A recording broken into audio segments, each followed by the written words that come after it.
All right, so we've got a fascinating geopolitical puzzle in front of us today. Yeah. Our listener has brought this up. Absolutely. And it's the question of Taiwan. Yeah. This tiny little island nation, right? Mm-hmm. Doing great as a democracy, but caught between these two global giants. you Yeah. know? And the question is, can they learn how to walk this diplomatic tightrope by taking a page from Vietnam's playbook? Interesting. Vietnam seems to be mastering this this art of balancing relations with both China and the U.S. Yeah, it's fascinating. So we're going to do a deep dive into this. Okay. We've got news reports, expert analysis, even some historical parallels, Wow. looking at whether Taiwan can adopt what's known as Vietnam's bamboo diplomacy. I love that term, bamboo diplomacy. Yeah. What's interesting about it is this strategy of flexibility and resilience. Right. Like bamboo, it bends with the wind to navigate these complex situations. Yeah. It's a fascinating question to consider if it could be applied to Taiwan. Exactly. And it's Sure. not just some theory. Right. Vietnam is the only ally country to host Biden, Xi Jinping, Andy Putin within a single year. That's remarkable. Talk about playing all sides, right? Wow. But before we get to Vietnam's secrets, Okay. we really have to kind of lay the foundation and understand the position that Taiwan is in. Absolutely. It's a precarious one. Yeah, definitely. Their democracy is thriving, but they're officially recognized by fewer and fewer countries these days. Yeah, I think it's down to only 15 now. Yeah, only 15 today, down from 23 in 2016. Wow. So that's a serious diplomatic squeeze. Big time. And on top of that, you've got the constant pressure from Beijing, Right. which sees Taiwan as a breakaway province, not an independent nation. Exactly. But the stakes are really high. Very, very high. And then there's the U.S., Uh-huh. which is Taiwan's biggest security guarantor. Yeah. They're supplying arms, maintaining these close economic ties, even though they don't have formal diplomatic relations. Right. It's a complex relationship. So Taiwan's really walking this tightrope between these two giants. But this is where Vietnam's bamboo diplomacy gets really interesting. Tell me more. I'm ready. Okay, so Vietnam has learned through historical experience with powerful nations to be flexible and resilient. Yeah, And they sort of embodied this through their four no's principle. a four nose. Okay, so no military alliances, no siding with one country against another, no foreign bases, Okay. and no using force to resolve disputes. So essentially staying out of trouble.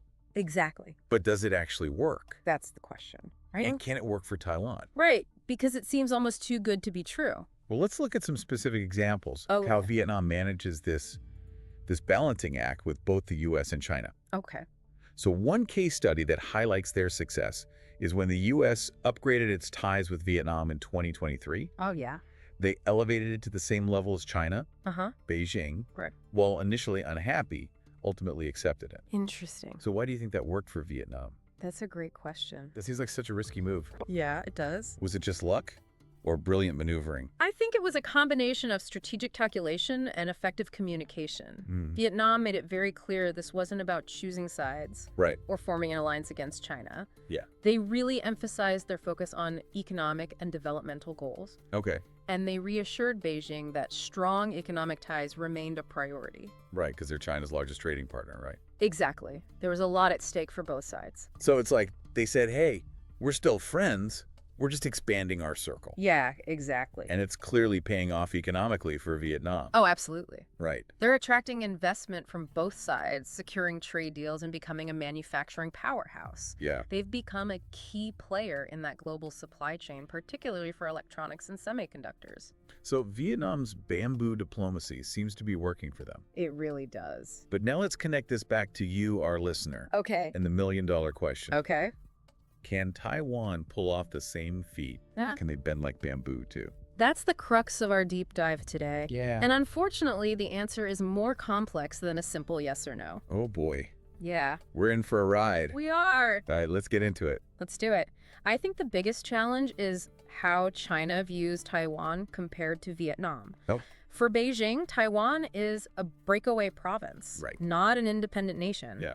And that makes the situation way more sensitive. Uh-huh. There's a deep historical and emotional component there that you just don't have with Vietnam. And Taiwan's strong economic reliance on the U.S. Right. and their democratic values Yeah. make it really hard for them to appear neutral in China's eyes. Exactly. And that actually leads us to another challenge, Okay. which is Taiwan's complex domestic politics. Oh, yeah, their internal situation. Yeah, you've got different parties with different views on how to handle China. Right. Some advocate a pro-U.S. stance. Uh-huh. Others favor a more conciliatory approach towards Beijing. Yeah, so they've got to balance public opinion with these strategic needs. It's a tightrope walk in itself. So even if Taiwan wanted to go full bamboo, Yeah. their own internal divisions could make it impossible. It's a key point, and then there's the issue of economic leverage. Yeah. Vietnam has skillfully used its booming economy and attractive business environment as bargaining chips Yeah, in diplomatic dealings. they've got a lot to offer. They do.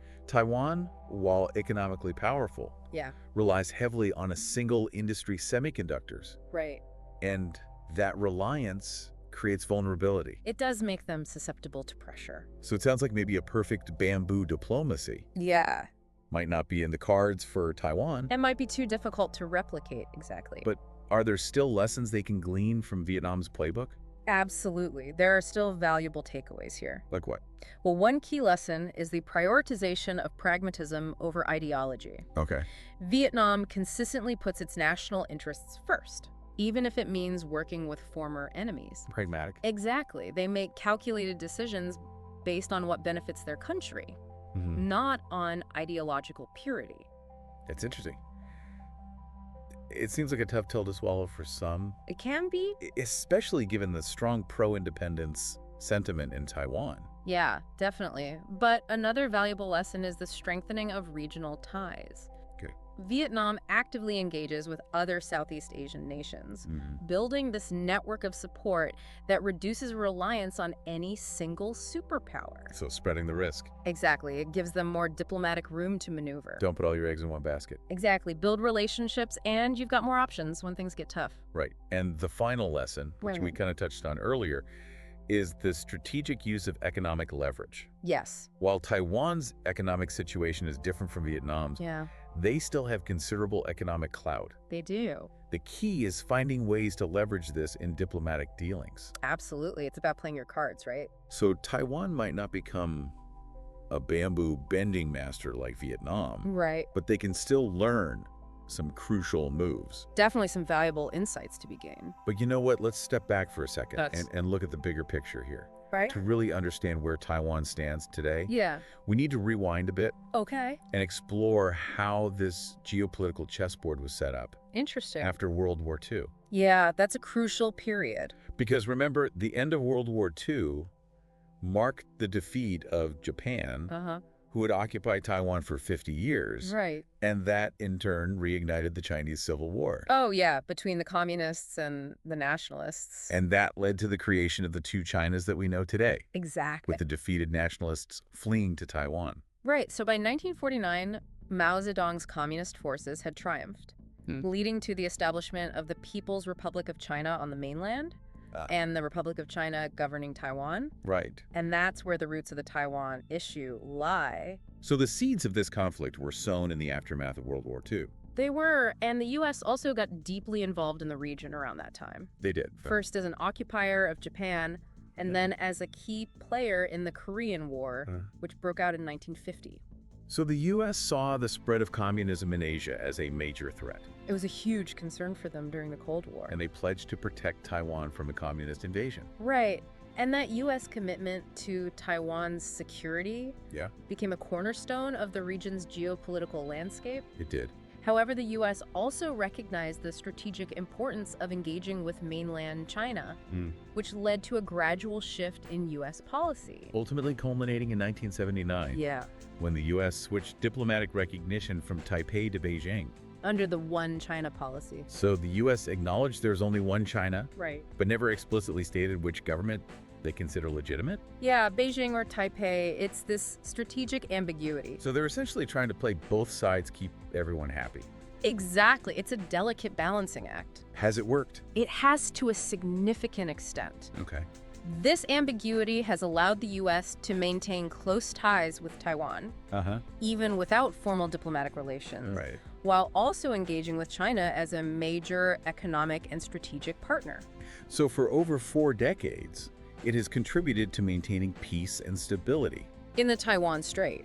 But as China grows increasingly powerful and assertive, Yes. isn't this balancing act becoming much harder to maintain? Absolutely. And that's precisely the dilemma that Taiwan faces. Okay. They're caught in the crosshairs of an intensifying rivalry between the U.S. and China, two superpowers battling for regional influence. So Taiwan's fate is essentially tied to the unpredictable dynamics of the U.S.-China relationship. In many ways, yes. If those two giants stumble, Taiwan could be caught in the fallout. That's a real concern, and it brings us to another critical point. Okay. To truly understand China's perspective on Taiwan, we need to delve even further back in time, to a period known as China's Century of Humiliation. China's century humiliation. Yeah.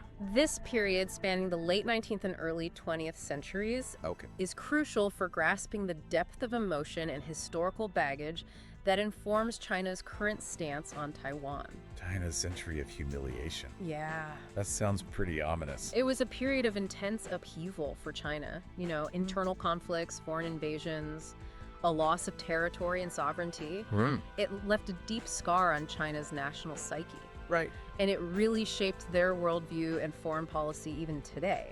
Okay. And this is where Taiwan comes in. I'm starting to see the connection here. So during this period, following the First Sino-Japanese War in 1895, Taiwan was ceded to Japan.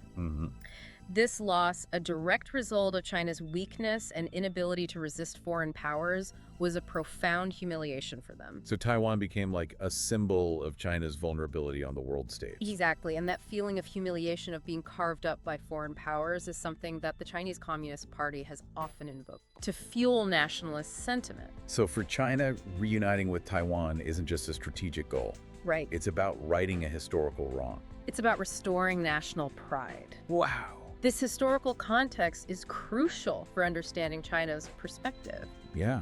They see Taiwan not just as a territorial claim, but as a matter of national dignity. Right. It's about reclaiming what was lost during a time of weakness. This adds a whole new layer of complexity to the situation. It does. Taiwan isn't just dealing with present-day China. Right. They're grappling with the ghosts of China's past. Absolutely. Any approach Taiwan takes towards China can't ignore this deeply ingrained historical narrative. Yeah. It's not enough to just consider China's current ambitions. Right. They have to understand the historical wounds that drive those ambitions. So we've explored the potential strategies Taiwan could adopt, learning from Vietnam's bamboo diplomacy. We have. We've uncovered the historical baggage that colors China's view of Taiwan. Yeah, it's a complex picture. It seems like Taiwan is facing an incredibly intricate and daunting challenge. Absolutely. There are no easy answers here. So what's the path forward?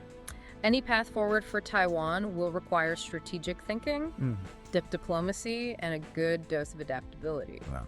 But remember, the future of Taiwan isn't solely determined by leaders in Taipei, Beijing, or even Washington. You're saying there are larger forces at play. Exactly. The world is changing. We're seeing a rise in nationalism, a shift in economic power, and a growing sense of uncertainty on the global stage. Yeah. And Taiwan's fate is intricately linked to these global shifts. So what's the key takeaway for our listener? The Taiwan issue is a Gordian knot of history, politics, economics, and national identity. Yeah. It demands nuanced thinking and an appreciation for the interplay of these global forces. Right. But here's a final thought to ponder. Sure. Some analysts believe that Vietnam's bamboo diplomacy only works because China allows it to. Interesting. China might tolerate Vietnam's balancing act. But would they extend the same flexibility to Taiwan, Right. a territory they view as a breakaway province? That's a thought-provoking question to end on. It is. It really underscores the precariousness of Taiwan's position Yeah, and the enormous challenges they face. absolutely. I think we've given you, our listener, a lot to consider today. We have. But as always, the exploration doesn't end here. No, Keep those sources handy and keep asking those tough questions. absolutely.